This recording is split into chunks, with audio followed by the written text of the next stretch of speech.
mtu akaletea chakula. Ninaongea kuhusu miujiza isiyokuwa ya kawaida.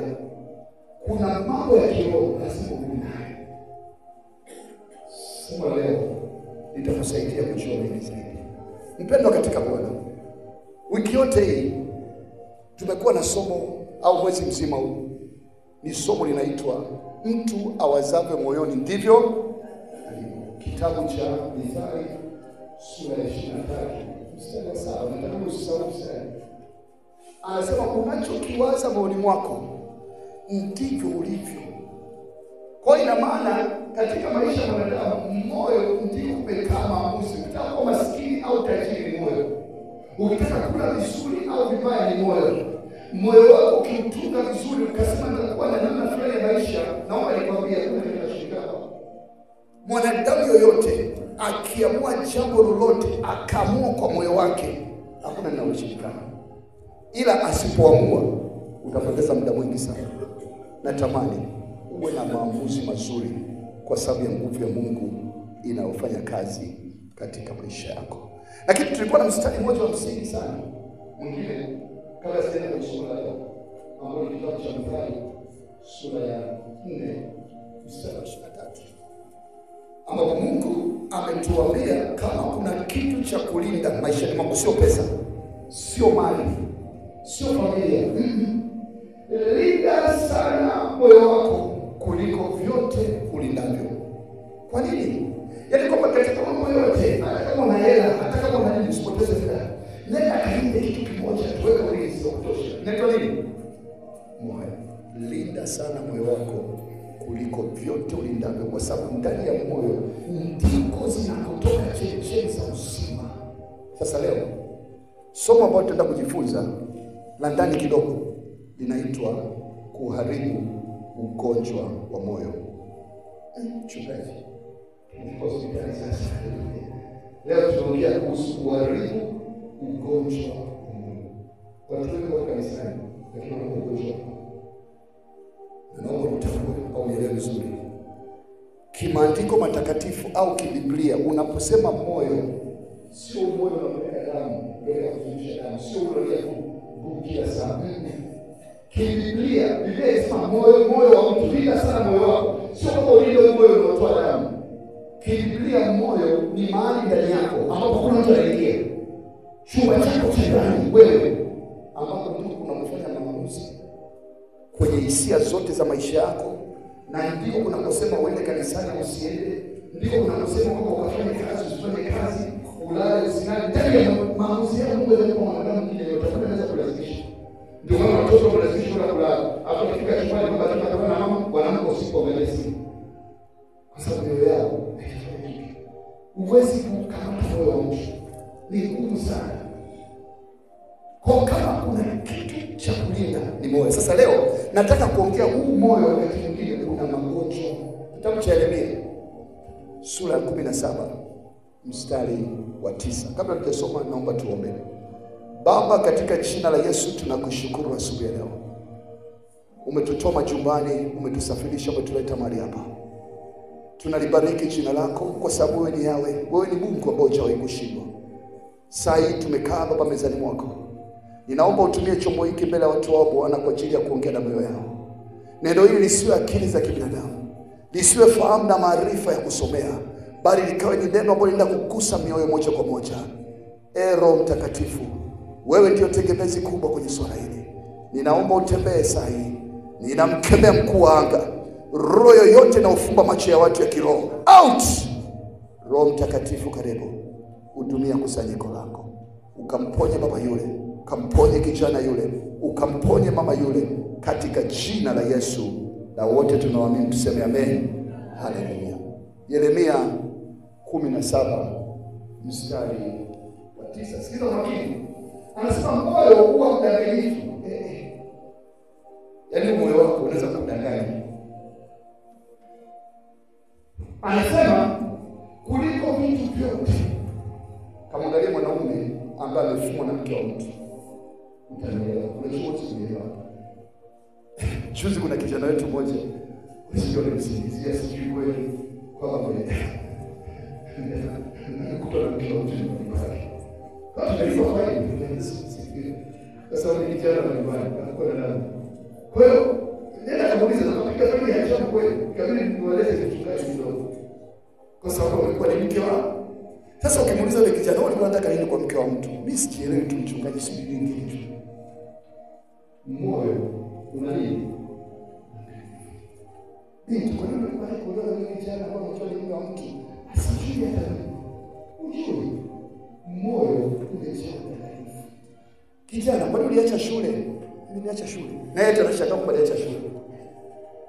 Mwenyezi moyo umejaa udhaifu. Ndani kuna udhaifu. Kishakuwa mambo yanashindwa. Mmoja juzi aliacha kazi, kijana mmoja wa kiroho. Anafanya kazi nzuri. Maisha mazuri yakifika yuko kwenye lita. Atakwambia, basi mpaka mshauri ndio unapambana wewe. Alafu akaacha kazi. Kisa bosi wake alimkemea. Akaamua kuacha, akasema kabisa siwezi kuendelea somo. Akaacha kazi mshahara mzuri. Unamuuliza kwa nini acha kazi? Mmoja sikiliza tunasiki nyingine nyingine. Kila kama nyingine si mwanalia au mtoto. Yeye leo tuko tena acha kazi. Moyo unataka kuwa siku nyingi. Ndugu yetu mmoja juzi ameenda Marekani. Kamwandaa mke wake vizuri, alikuwa hajamaliza shule, kampeleka chuo cha nasi mbili. Alafu kampeleka Marekani. Amefika Marekani wakapata mtoto mmoja. Miezi 6 baadaye yule mwanamke akakutwa live. Anaandaa passport ya kijana mmoja kutoka Tanzania, kupeleka kwa Tanzania. Ili ampeleke. Jamaa toa kila kitu, lakini moyo wa mwanamke wa hofu. Sio wote. Yes. Kwa moyo wake unamtuma kwa baadaye jamaa anakuja kufanya space kupeli kwa sababu ya Marekani. Moyo huko ndani.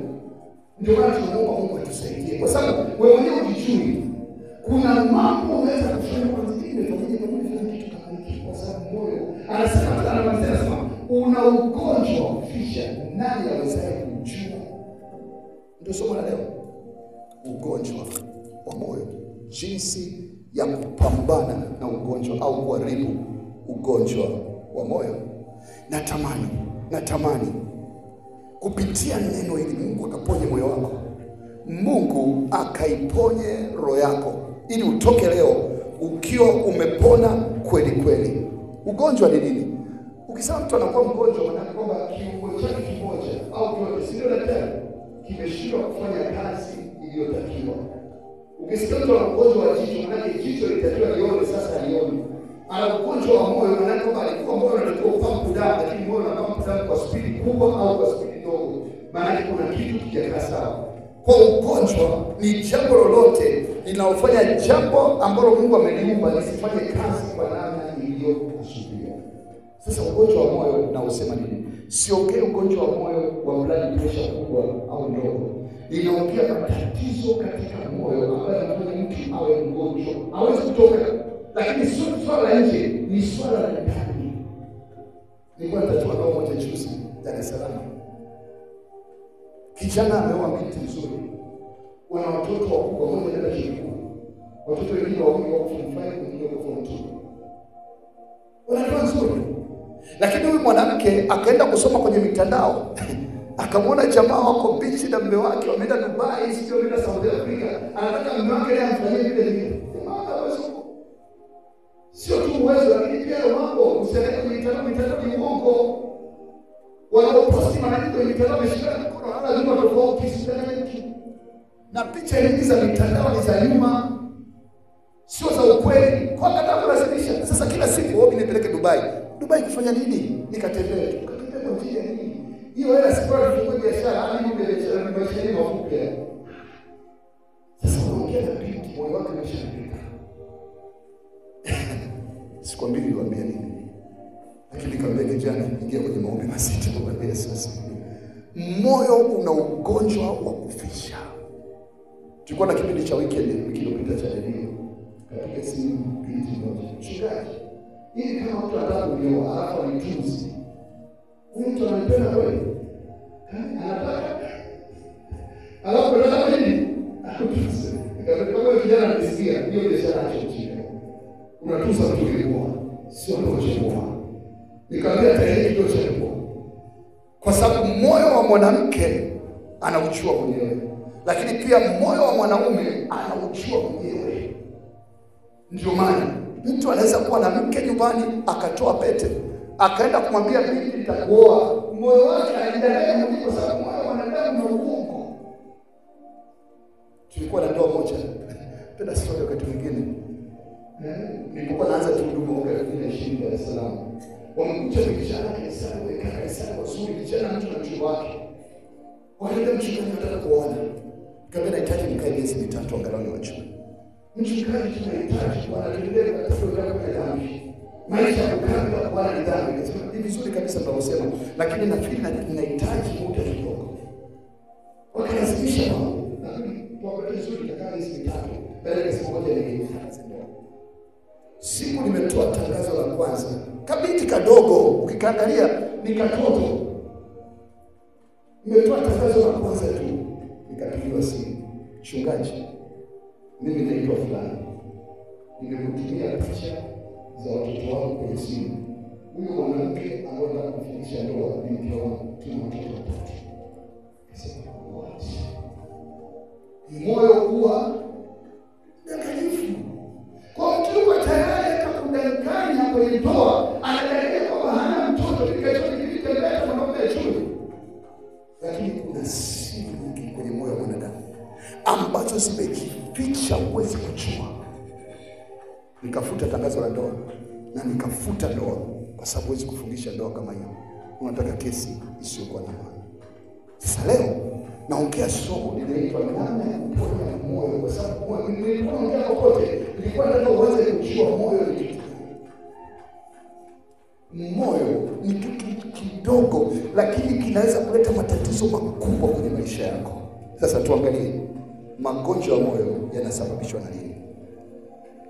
Kumbuka siongei moyo wa namna ya kibinadamu, sio daktari.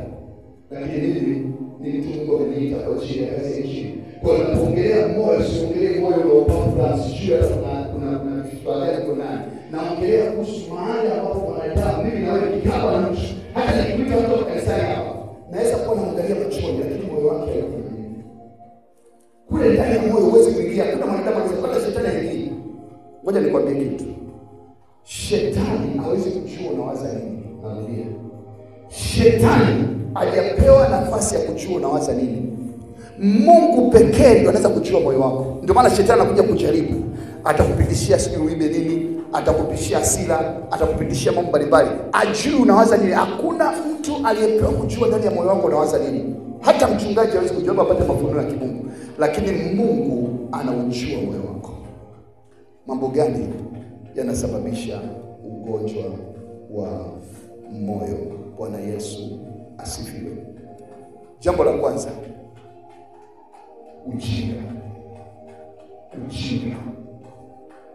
ujinga. Sasa wakati wadogo nimebarikiwa siku moja tulikuwa na mdogo wangu, nilikuwa na miaka kama 7, mdogo wangu ana miaka 5. Kwa wakati shenzi wewe, na nikaambia pumbavu wewe. Tukatoka wote kwenda kwa atakayewahi kwa baba kusemelea. Amenitukana shenzi, amenitukana pumbavu. Ambia baba, kwani maana yake nini ya maneno? Sikiza mwalimu. Kuna watu wanataka maneno. Kuna mtu mjinga.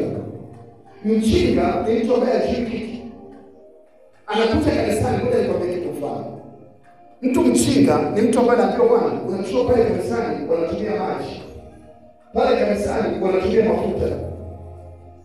Mtu mjinga ataamini akisema wanatumia mafuta. Wanatumia mafuta ni mapepo, ni mashetani. Huyo ni mjinga, unaelewa? Lakini anapokuja kanisani namfungulia maandiko. Kitabu cha Yakobo 5:14. Kuna mgonjwa ampaka mafuta. Anakuwa na akili. Anajua kumbe Biblia mafuta yapo. Ndio maana katika sehemu Katoliki mpaka leo wanatumia mafuta. Ndio maana katika Katoliki mpaka leo wanatumia maji. Sio kama mshuhuda, sio kama wajui. Ila watu wanatumia vibaya. Ndio maana tunazuia, tunakuwa na mashaka. Kwa sababu watu wanaanza maji kwenye chupa kwa picha sawa, wamepiga kitu kidogo na Yesu asifiwe. Alafu na pesa hapo na kuponya. Wanatumia vibaya. Lakini swala la kutumia maji au mafuta kimaandiko yako wala sio dhambi. Wala sio tatizo. Ila ila sasa kwa sababu ya ujinga unasema kweli yeye. Lakini mtu anayekwambia hivyo, mwambie kwa mistari ya Biblia anaosema hivyo amesimamia wapi? Kitabu cha Marko 5:13 anasema kwamba Marko 5:16 samahani 6:16 anasema kwamba wakaenda wakawekea mikono waliokuwa na mapepo wakatoka, wakapaka mafuta watu wengi wakapona. Sio kwamba ni kosa kutumia mafuta. Sasa ngoja nikwambie hivi, tutaka nielewe kuhusu mjinga. Watu aina tatu. Inasema hapo sio ni mwingine. Mjinga, mpumbavu na mshenzi. Mtu mjinga ni mtu ambaye hajui. Na mwambie kila siku kwa kanisa najua. Haya matatizo yako ndugu yangu. Mimi binafsi ni kama mchungaji wako. Mimi mwenyewe ni mwanadamu kwa wewe. Kinachonipa heshima, kinachonisaidia ni maombi. Mimi wanaamka sana usiku naomba. Nakaa mbele ya Mungu napiga magoti na Mungu naomba na wewe ili matatizo ulionao mengi, shida, tabu, nenda kaombe. Mchungaji nimekuelewa. Mpumbavu hataomba. Naelewa. Mpumbavu atakuja tena baada ya miezi mitatu. Mchungaji ndio nikiomba bila sifanye chochote. Naomba nisaidie. Nikusaidie. Nakupa maji yule. Kwa sababu sherehe. Wewe ni mpumbavu, kitu ni mpumbavu, ni kitu ambacho haliko tayari kubadilika. Usije kufikiri kwamba mtoto mpumbavu ni mzigo kwa babaye. Ni mzigo kwa mamaye.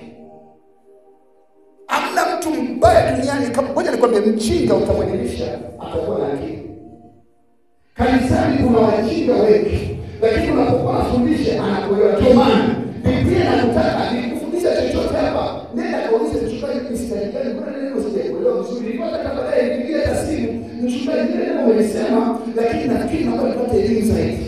Nakupa shule. Kwa sababu hakuna anachofundisha hapa ambacho sijaelewa katika Biblia. Kwa hiyo sisi tunapotazama kufundisha mambo ya sawa watu. Na kufundisha habari za Mungu. Nikaenda kulima mpunga leo, nikaenda biashara mchana. Lakini tunakuja hapa kujifunza kuhusu Mungu. Kwa mtu mjinga akishapata elimu anakuwa na akili. Mtu mpumbavu anabaki na upumbavu wake. Na katika kupata elimu kuna watu aina mbili. Kuna mtu anaitwa mwenye hekima. Mwenye hekima ni mtu ambaye atachukulia matendo ule uamuzi. Nikakwambia mtumishi, sikiliza watoto wa Mungu. Mimi binafsi nilikuwa na matatizo mengi kama mchungaji. Lakini nilipoanza kuomba kwa saa moja kwa siku, nimeona vitu vingi Mungu akitatua, Mungu akiondoa. Na naombaje mchungaji sana tu naombaje kufundisha. Tumia sala ya Bwana, ingia ndani omba. Kama uchumi kufundisha. Mpumbavu anasema Bwana ni watoto naomba mimi. Sasa kuna mtu anaitwa mshenzi. Mshenzi ni mtu ambaye atatoka pale, Bwana wote hawana akili, wanaona kitu wanachukua. Hata wasafiri sana si mambo. Kuna mtu mmoja anaitwa watu wanaongelea kwenye mitandao, anaitwa Mandambo. Yuko kwenye mitandao sio wanaongelea TikTok na nini na nini. Alikuwa mchungaji mzuri sana pale Mbeya. Best pastor anahubiri injili. Leo anatukana Ukristo. Yaani kama mavi. Kwa sababu amekuwa mpumbavu. Amekuwa sasa ni mshenzi. Ukisikia mwanaume mshenzi anatongoza mpaka ndugu zako. Yaani sio tu mjinga, sio tu mpumbavu. Kwa sababu mwanaume anaweza kutongoza wanawake kati kwenye ndoa, maana yake kama ni mpumbavu. Akiwa mjinga maana yake anachukua kama kile kitu kinaletea madhara. Lakini akifika hatua anaanza kuwa na tabia za kipumbavu kwa nje, ana akili kabisa. Lakini ukiona anafika hatua mpaka anaenda kufanya mambo ya aibu ndani ya nyumba yako, anakuwa nini? Sasa kuna Wakristo wa aina tatu. Wakristo wajinga unawapa elimu. Unawapa elimu wanaelewa. Wakristo wakishakuwa wamepata elimu wanakuwa ni wana hekima. Anaanza kuwa na hekima, anayatilia maanani yale masomo. Lakini wa pili anaamua kudharau. Mmoja kanisani hana cha kuandika. Yupo tu. Amekaa kama yeye mwenyewe. Ngoja kwa ambao anaandika taarifa yako. Anatoka hapo, aishia kilichoandika, leo amefundisha nini, anacheka tu, amepoteza muda wake, is okay.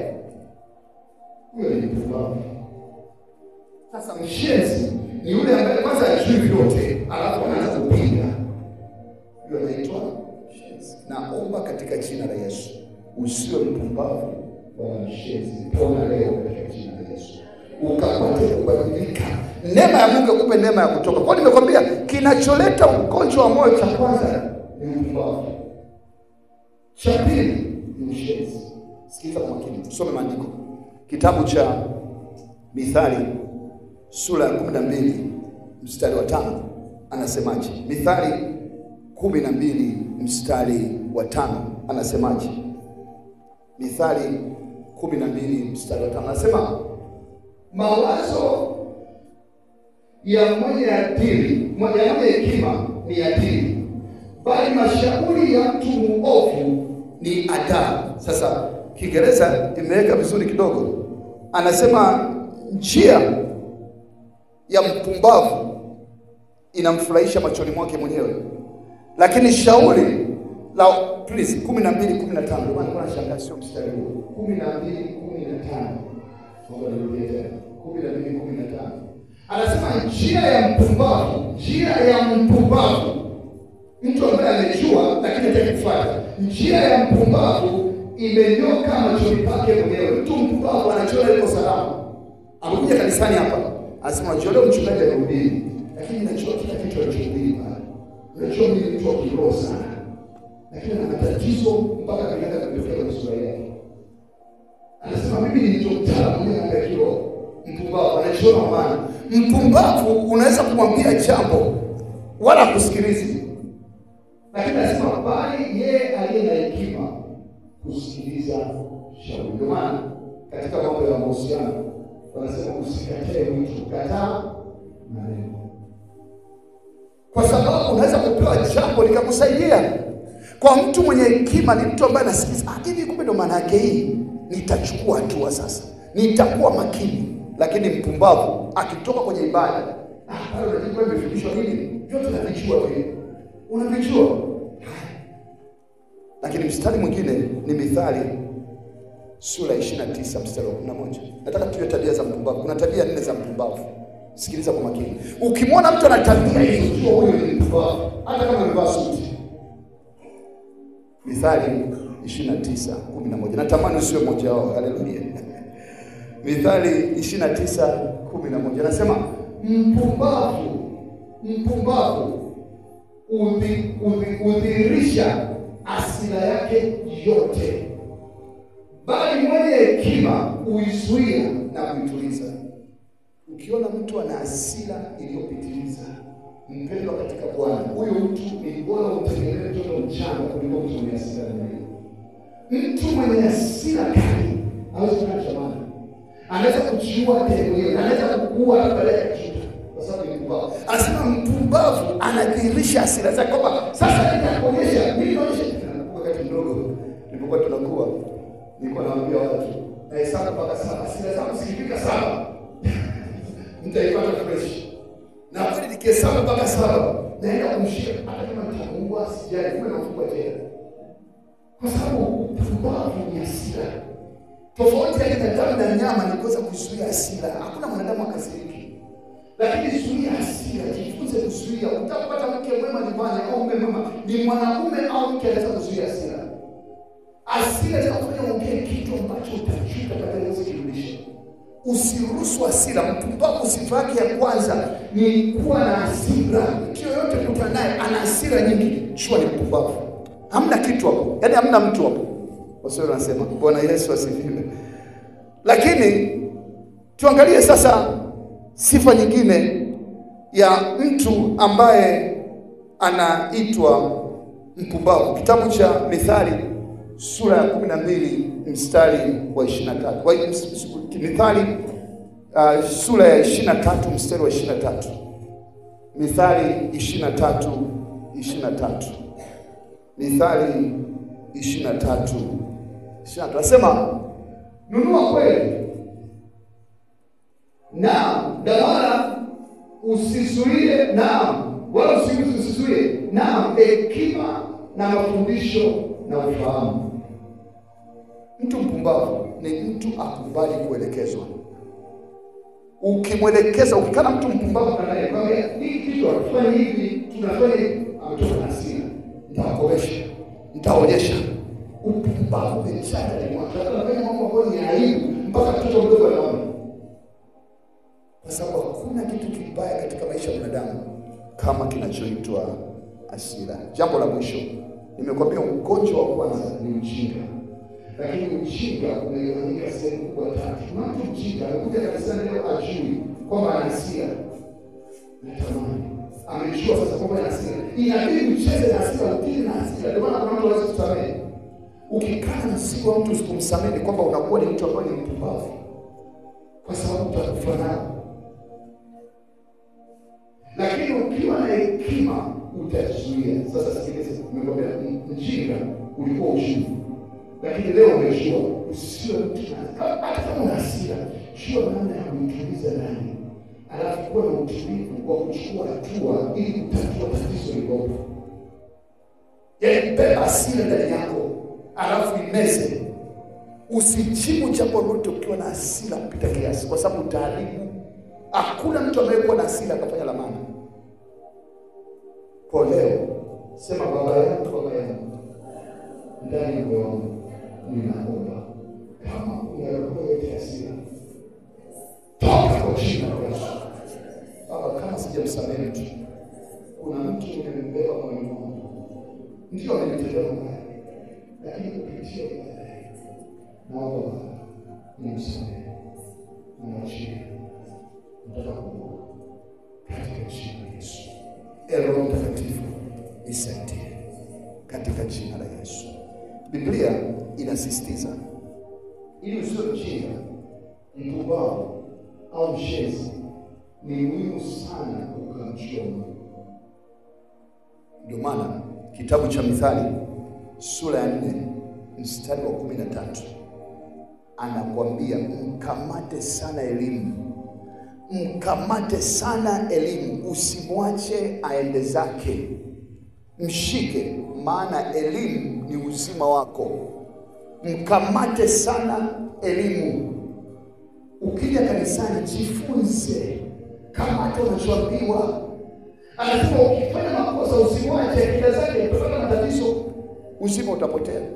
Jifunze, ajifunze. Jambo la pili ambalo ni ugonjwa wa moyo. Nimekwambia cha kwanza ni ujinga, upumbavu na ushenzi.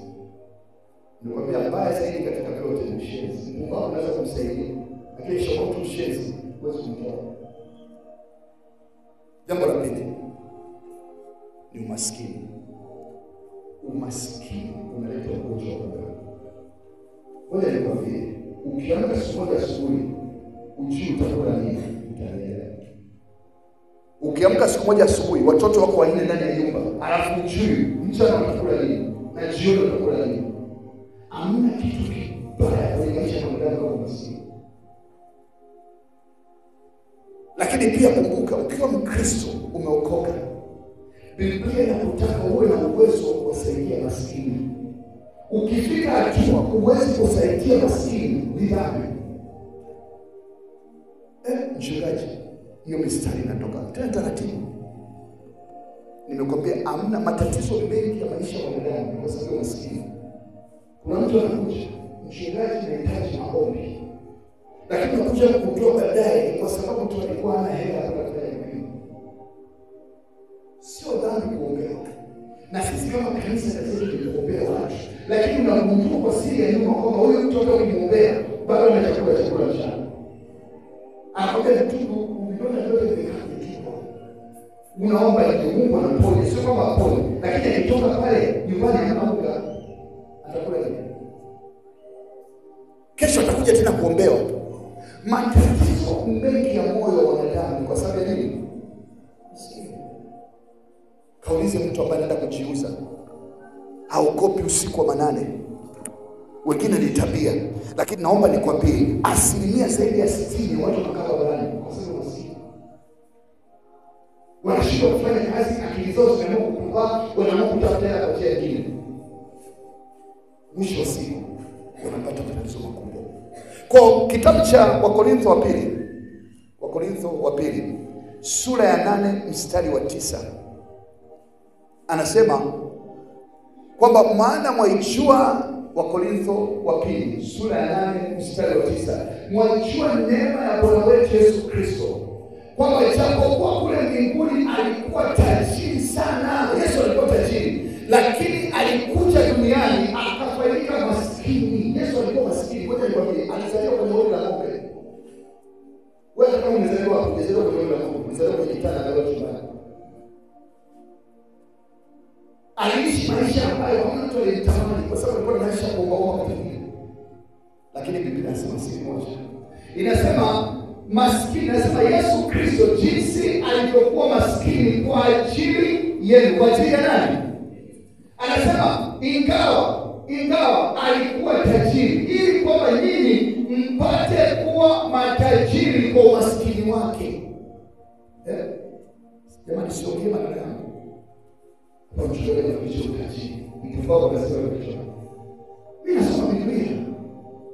Sio kima kwa kweli nachunga mimi. Naongea kuhusu Biblia, nasema kwamba huyo Yesu alifanyika maskini ili kwamba mimi nipate kuwa tajiri. Sio kwa kuwa na magari 30. Utajiri naongea uwezo wa kula chakula, uwezo wa kusomesha watoto wako, uwezo wa kulala sehemu nzuri, uwezo wa kuwa na shida na kusafiri. Yaani mahitaji yako ya msingi. Usina shida hizo. Ukiwa na shida hizo ni ugonjwa wa moyo unapata shida, kwa sababu utafanya uongo, utafanya mambo ya aibu. Sema Baba, kwa jina la Yesu, neno lako limesema Yesu Kristo alifanyika maskini ili niwe tajiri. Ewe maskini ndani yako, unangoja nini? Achia mikono yako, achia fahamu zangu katika jina la Yesu, katika jina la Yesu, katika jina la Yesu. Bwana Yesu asifiwe. Unaondokanaje na maskini? Kitabu cha Mithali sura ya 14 mstari wa 23. Mithali 14:23 anasema kufanya kazi kwa bidii kuna faida nyingi, lakini mikono milekevu inaendea watu kwenye umaskini.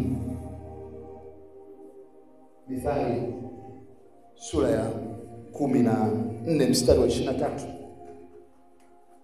Katika kila kazi kuna faida, bali maneno ya mdomo huleta hasara tu.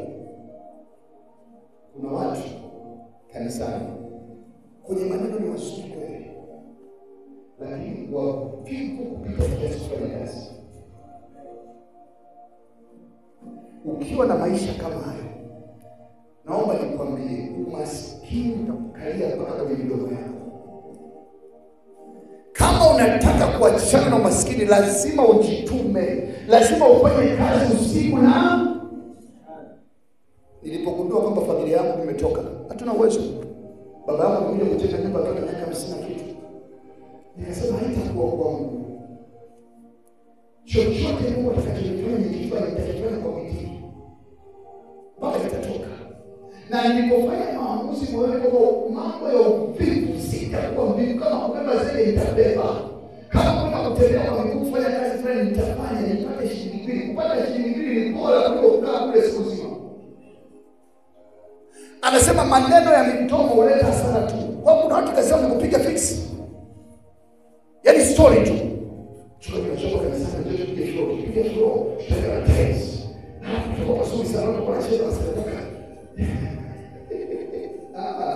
Mwanzo wazuri. Sasa tunapiga flow. Ni cheni basi ya Mungu. Au ndio tukaji nini profesa nani? Maneno sana tunatoa kuongea kazi. Watu wengi wana maneno mengi mdomoni. Mwambie afanye sababu kesho. Anasema kwamba kufanya kazi katika kila kazi yoyote ina faida, lakini maneno ya midomo ni hasara. Jifunze kuwa kimya, lakini unafanya mambo makubwa. Baada ya kuwa na mtu mwenye story nyingi na maneno mengi lakini matupu, hamna kitu. Lakini kibaya zaidi, kitabu cha Timotheo wa kwanza sura ya 5 mstari wa 8 anasema kitu cha tofauti sana. Timotheo wa kwanza sura ya 5. Natamani tusome pamoja mstari. Sikiza kwa makini kwa sababu ni kitu kitasaidia kabisa. Timotheo wa kwanza sura ya 5 mstari wa 8. Anasema lakini mtu, sikiza kwa makini, mtu yoyote asiyewatunza walio wake, yaani wale wa nyumbani mwake hasa, ameikana imani, tena ni mbaya kuliko mtu asiyeamini. Ukishindwa kutunza familia mwanaume, ni bora ni shetani na bora kuliko wewe. Wanaume wengi wameshika kuchukua majukumu. Tunataka yatima wengi sana. Watoto ambao hawana baba walikuwa nakula starehe, wanyakana watoto, wanatesa watoto watu. Alafu anajiita mwanaume. Ni jitu na hofu. Ni mpendwa kwa Yesu. Anasema mtu kama huyu hata kama ameokoka, yeye bora shetani kuliko yeye. Umaskini ni kitu kibaya. Fanya kazi, tunza familia.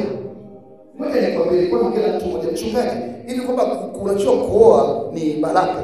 Kuoa unajua bora ni wewe kaende pikuli nisifanye tamaa. Kaambia sawa. Sasa mimi bado sijapata kazi, lakini wenzangu wanafanya kazi kwa muda zake.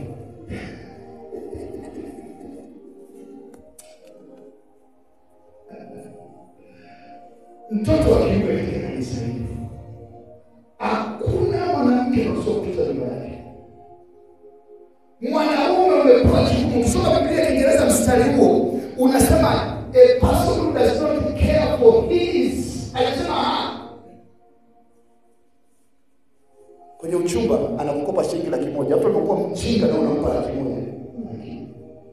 Unamkopesha mwanaume kwenye uchumba.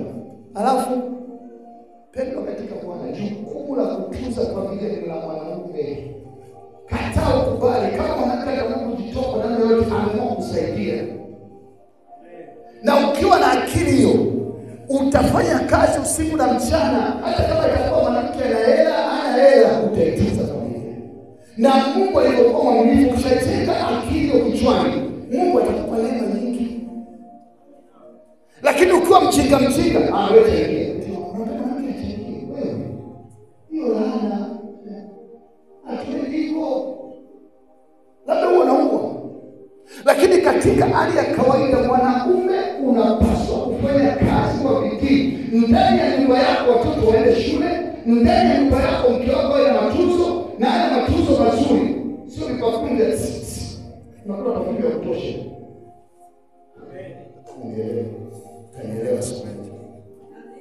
Ninaongea umuhimu wa kufanya kazi na kukataa umaskini.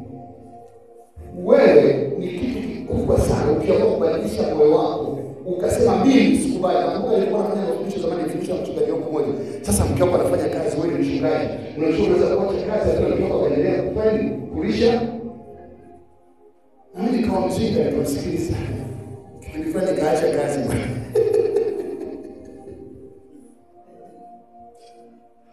Sio kuoga na mwanamke. Wewe kama mwanaume baba, wewe acha tu kwa vitu Mungu awabariki. Wala tunawapenda Bwana asifiwe. Utapata shida.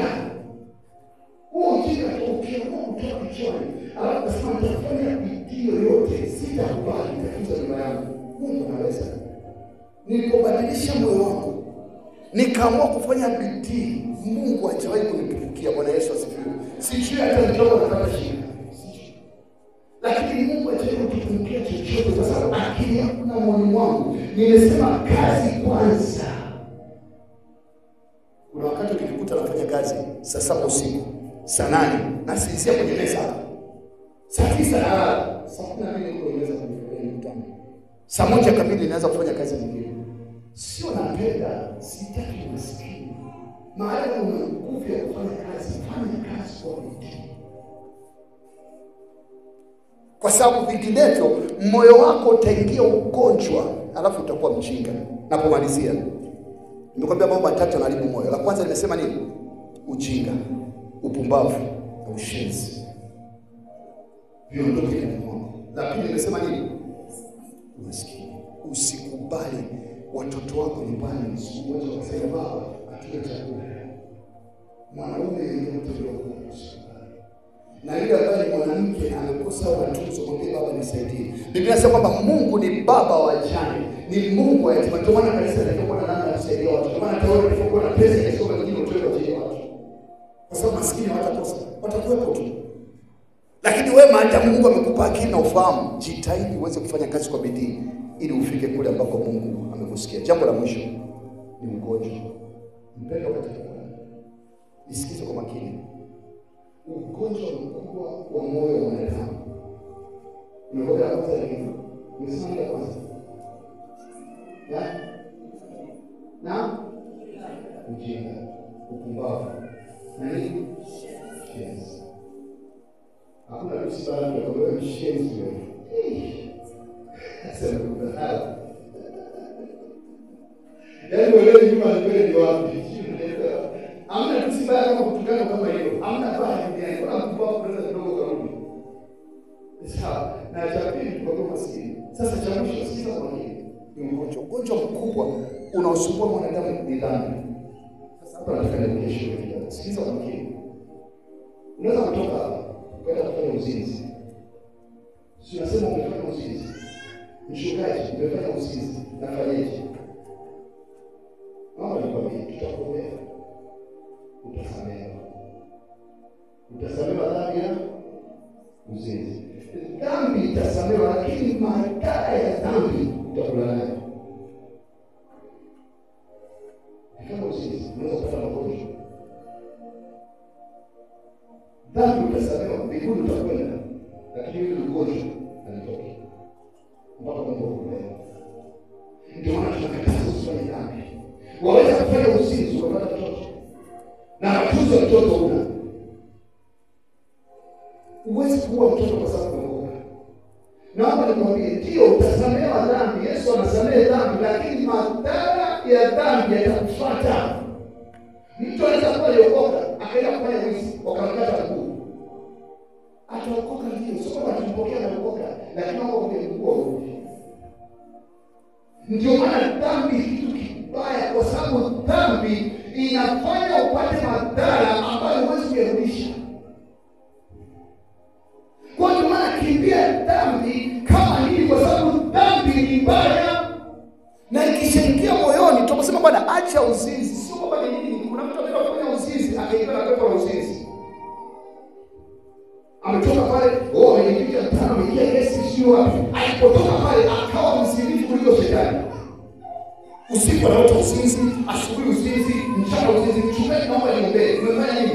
Mimi niombee, tunapata roho uzinzi kila siku na kuja usiku. Lakini nataka kukiri. Ndio Mungu atakusamehe dhambi ya uzinzi ulifanya uliingia guest house. Lakini naomba nikwambie madhara ya dhambi. Brother, dada yangu, utayalipa. Dhambi ni ugonjwa mbaya, ukikamata moyo au moki inakuwa ni doa. Yesu Kristo atasamehe dhambi, lakini yale madhara yaliyotokea na dhambi. Sikiza msemo huu. Tunasema hivi. Inawezekana usahau matatizo yako. Ulisahau dhambi yako, lakini sikiliza, dhambi yako haitakusahau. Ndio. Yawezekana Mungu akusamehe dhambi, lakini ile dhambi haitakusahau. Unahitaji kitu kinaitwa rehema za Mungu. Vinginevyo ndio utaenda mbinguni. Kwa sababu Yesu anasamehe dhambi. Dhambi yoyote, hakuna dhambi Mungu asamehe. Lakini naomba nikwambie, madhara ya dhambi huwezi kuyakwepa. Madhara ya dhambi huwezi kuyakwepa. Kwa bora ukimbie dhambi, kimbia dhambi, kwa sababu mwisho wake madhara yake ambayo yanaweza kutokea katika maisha yako ni mabaya na magumu sana kuyatatua. Usikubali kuchukua dhambi katika maisha yako. Na dhambi ziko nyingi, waweza kwa Mungu kusaidia mtu leo. Kuna mtu mmoja jana kati naomba nitafutie na mmoja Yesu. Ni mtu ambaye ni msaidia katika mambo mengi. Kwa neno la Mungu sio kiburi chake. Lakini muda sio mrefu akanigeuka na akaanza kusema mabaya chini yangu. Hapana, atume yeye. Nilipokuwa katika maombi, nikasema baba, kama uniita kwa huduma, na mtu anasema hivi, kama akifanikiwa, mimi nitaita. nimemaliza. Kama kuna siku mtu atakuja kufanikiwa, Mungu hajaniita kwa huduma. Nimemaliza. Sasa mtu kama huyu nimeshamtafikia mambo mazito. Ni kwamba kesho atakuja mtu anasema nyingine, niombe. Hamna kitu kinaweza kutoka, ni ugonjwa tena. Ndio maana usiwe na tabia kusema watu vibaya. Usiwe na tabia kuzusha mambo fulani. Kwa sababu madhara yake unaona kama kawaida. Moja ndio baba wananisimanga kwa ubaya, ninaomba yale masingizo ya kawaida yao. Unadhani nini kinatokea? Mungu atasamehe. Huyo mtu atakwenda mbinguni, lakini ile dhambi, madhara ya dhambi hatamoja. Aombe neema ya Mungu. Kuna mzee mmoja nakumbuka tunakuwa katika utumishi. Nilikuwa kijana mdogo. Kwa nikapishana na mtumishi mkubwa sana ya askofu mkubwa sana sasa katika mambo ya lugha, na nikamwambia usinitishe, usinibabaishe, na tuligombana sana ndio. Siku moja nilikuwa katika huduma na nilianza sana, nilikuwa mchungaji. Wakati nilikuwa kijana mdogo, nilikuwa kijana tu kawaida. Nikienda kwenye mambo hayaendi. Kuna vitu kabisa unavisimama, vimesimama. Nilipokuwa kwenye maombi siku moja leo nitatoka na Mungu yote. Sadaka. Mungu sana. Siku nilipochukua sadaka nikamwambia baba, nikampigia magoti, naomba unisamehe. Nilimsema vibaya, nilifanya kama naomba sana. Hayo mambo yaisha.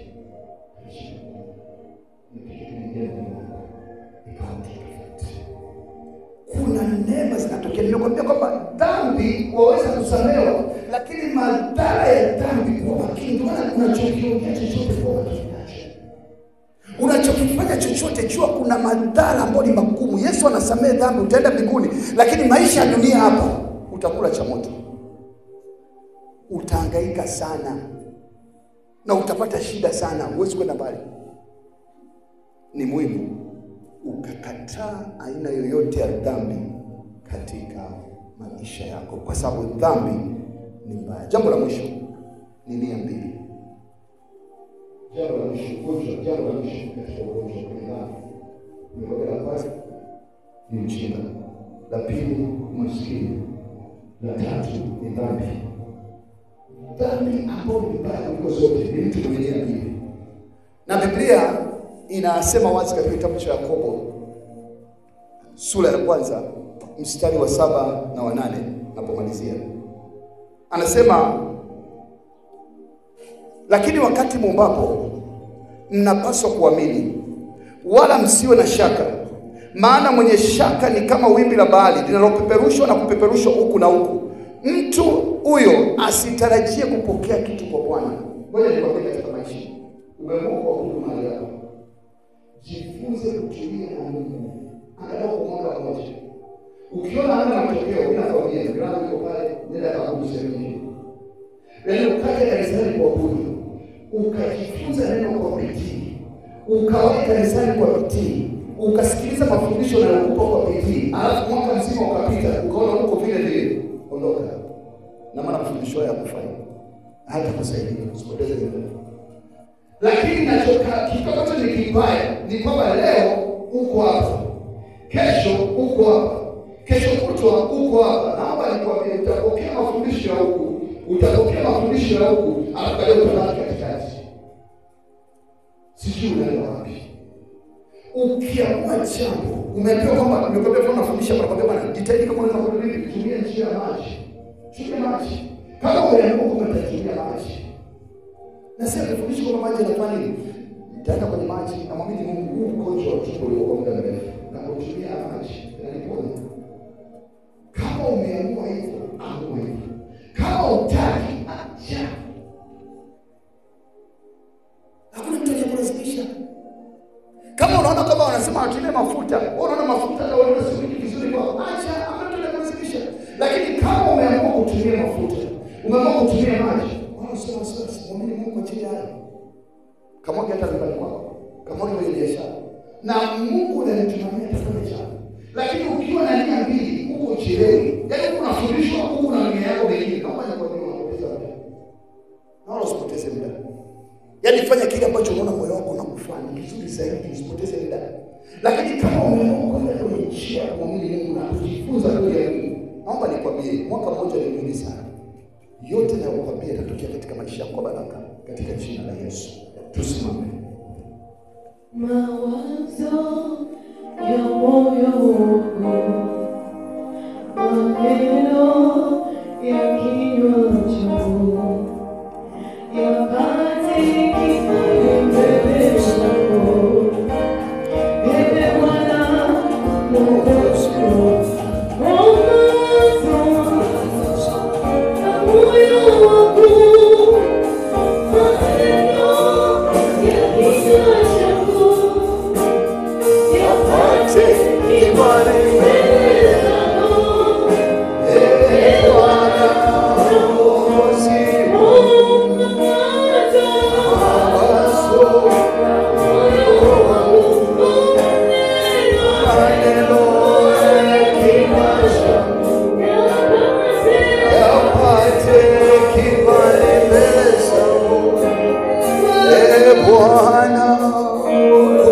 wangu. Sema Baba, kwa jina la Yesu, nimesikia neno lako asubuhi.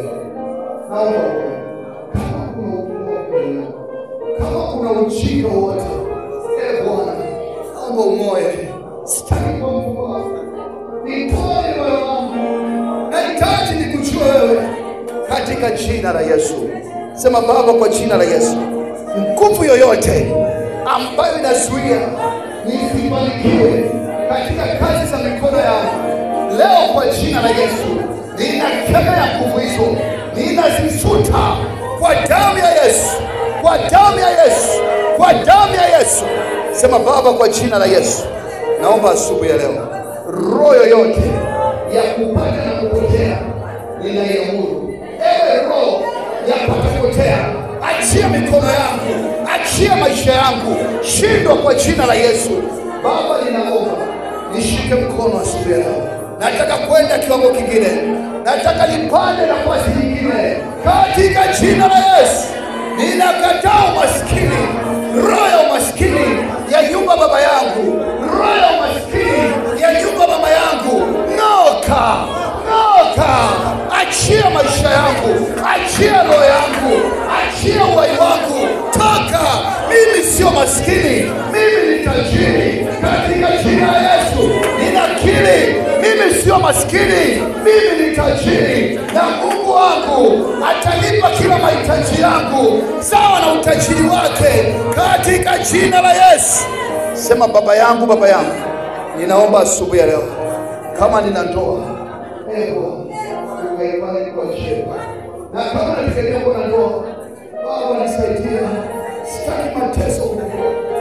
Baba nisaidie, Baba nisaidie kupitia ibada hii. Baba nitoe baraka, Baba nitoe amani, niepushe na mwanaume mjinga, niepushe na mwanaume mpumbavu, niepushe na mwanamke mpumbavu. Nipe neema Bwana, nitoke katika mtego wote, nipe macho Bwana, nikaone kwa jina la Yesu. Naomba iponye roho yangu, uponye uhai wangu, unisaidie Bwana katika jina la Yesu. Sema Baba, kwa jina la Yesu, shika kichwani chako.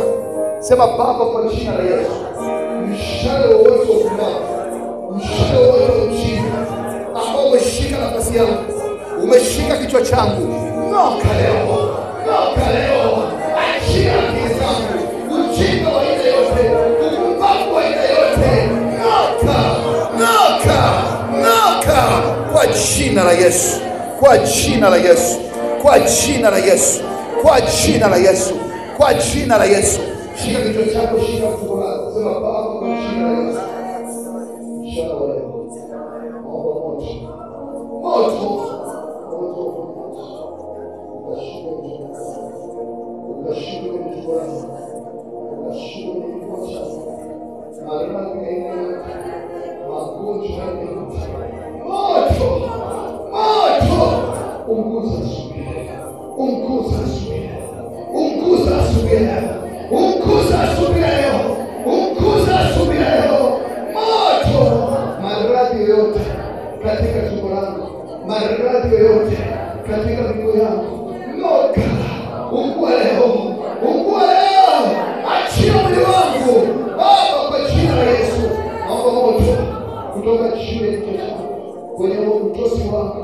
tembea moto mpaka wewe miguu yako. Wewe maradhi, magonjwa, ungua moto katika jina la Yesu. Achia maisha yangu, achia maisha yangu, achia maisha yangu, achia maisha yangu katika jina la Yesu. Mimi sio mgonjwa, mimi siui tena, mimi na afya njema, siogopi. Yesu yuko pamoja nami katika jina la Yesu. Sema baba yangu, katika jina la Yesu naomba asubuhi ya leo, Bwana, roho yoyote ya uvivu, roho yoyote ya usemi, roho yoyote ya maneno, leo kwa jina la Yesu nyamaza. Achia damu yangu, achia mifupa yangu, achia mikono yangu, achia akili zangu, toka katika jina la Yesu. Baba, naomba nguvu, uwezo wa kufanya kazi na kutumikia wewe katika jina la Yesu. Baba, ninaomba aina yoyote ya ugonjwa katika moyo wangu upate kufa leo katika jina la Yesu. Siombea wewe, ima sauti yako na mbele za Bwana. Kataa magonjwa yote kwenye moyo wako. Kataa ugonjwa wote. Umeelewa ugonjwa gani? Nimekwambia maradhi, nimekwambia kuhusu madhambi. Mwambie Baba, naomba uponyaji leo katika jina la Yesu. Ekaraboshe koria na rabosa. Ekerebasio no robosha koria. Rikabakariende rebase koriada. Rakobakariende rabosemo. Rikabakariende rabosa. Rikabakariende rebo. Rekobakariende rabose. Ikaraboshiende rabosako. Rekomariende rabosha koria.